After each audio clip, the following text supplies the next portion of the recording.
for your years of service to St. Thomas Academy, your community of St. Paul, and your church, and on behalf of the St. Thomas Academy Alumni Association, I am honored to give you William S. Fallon the 2009 Edward G. Hames Alumni Award.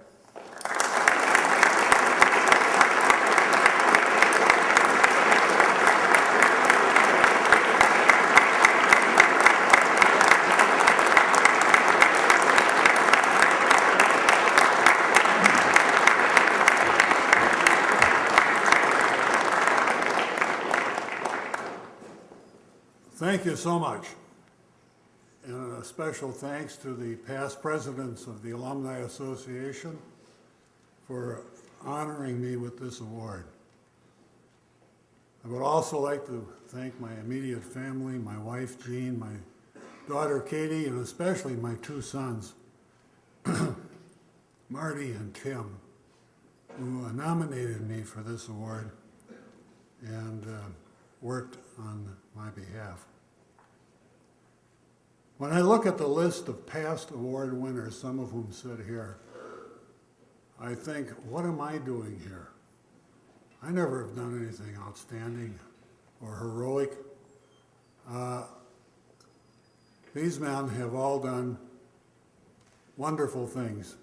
Take Bill Foussard, whose marvelous program of Thanksgiving Meals on Wheels has for over 30 years served tens of thousands of the underprivileged. Or Father Michael O'Connell, our celebrant this morning, who as Vicar General of the Archdiocese first discerned that there was a problem in the clergy, pedophilia. He urged upon Archbishop Roach the adoption of policies, procedures, course of treatment, and assistance for victims, which became a model for the entire United States and made our diocese the leader in that field. Take my good old friend, Joe O'Neill, who has led more civic and nonprofit organizations than he can list.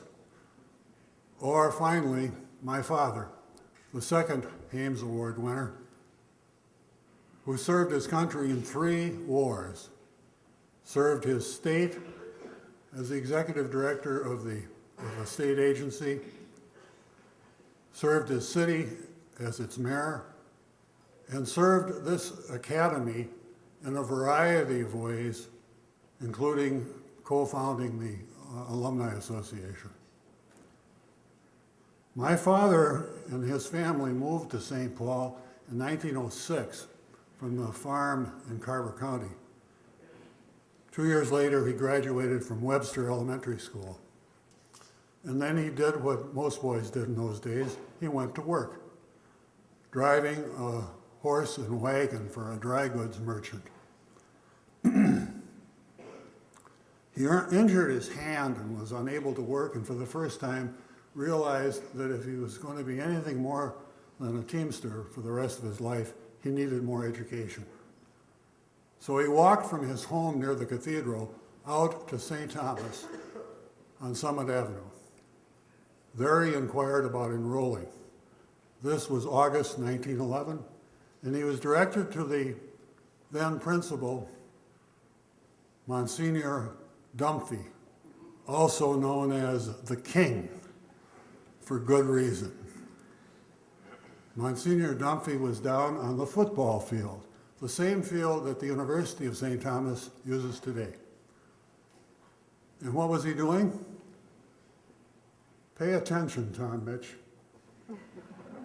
Where are you?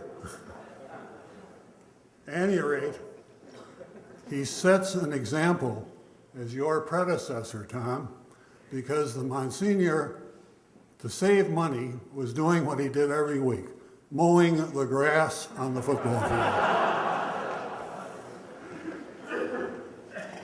The tuition for an entire year was the then princely sum of $100. But my father only had 75. Monsignor said, well, we'll worry about the other 25 later. You can pay it when you can. My father spent the rest of his life, next 70 years, paying back that $25, 100-fold, 1,000-fold, not in terms of money, but in terms of service, talent, and time. He, like the other previous winners of this award, had one thing in common. That is, they said yes when asked to perform a task for their church, their parish, their city, or a civic or nonprofit organization. They didn't say no. They didn't say, I'm too busy. I don't want to get involved. They said yes. Young men, that's my message to you today. When asked, say yes. And someday you may be standing here getting this award. Amen. Now, I've been asked to announce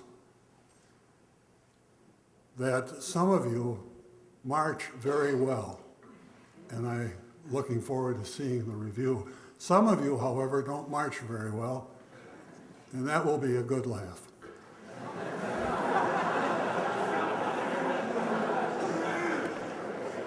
Nothing has changed in 60 years.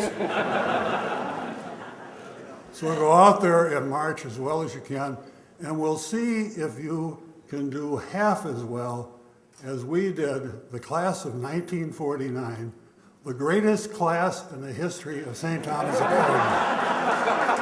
Right?